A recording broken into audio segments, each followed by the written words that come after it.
আসসালামু আলাইকুম এভরিওয়ান, আমার চ্যানেল কুকিং প্যাশন অফ তাসনিমে আপনাদের ওয়েলকাম। এখন যেহেতু রমজান মাস, তাই আমি আপনাদের জন্য নিয়ে এলাম হেলদি ফ্রুট সালাদ রেসিপি। চলুন রেসিপিটা দেখে নেই।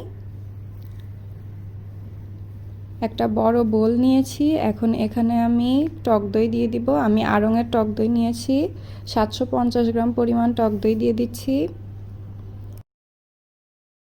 এরপর দিব চটপটি মশলা, 3 টেবিল চামচ পরিমাণ চটপটি মশলা দিয়ে দিচ্ছি।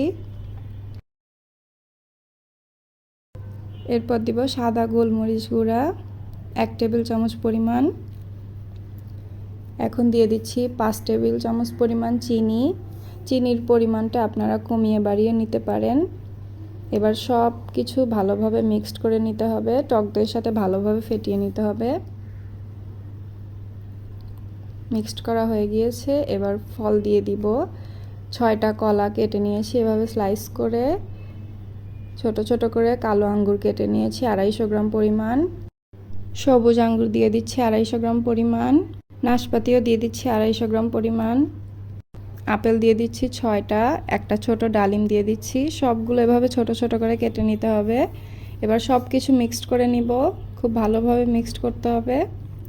মিক্সড করা হয়ে গিয়েছে, এবার সার্ভ করার পালা। এই রেসিপিটা খুবই হেলদি আর খেতেও কিন্তু অনেক ইয়ামি। এই রমজান মাসে আপনারা অবশ্যই ট্রাই করবেন। তো আজকের মতো এখানেই শেষ করছি। সবাই ভালো থাকবেন। আল্লাহ হাফেজ।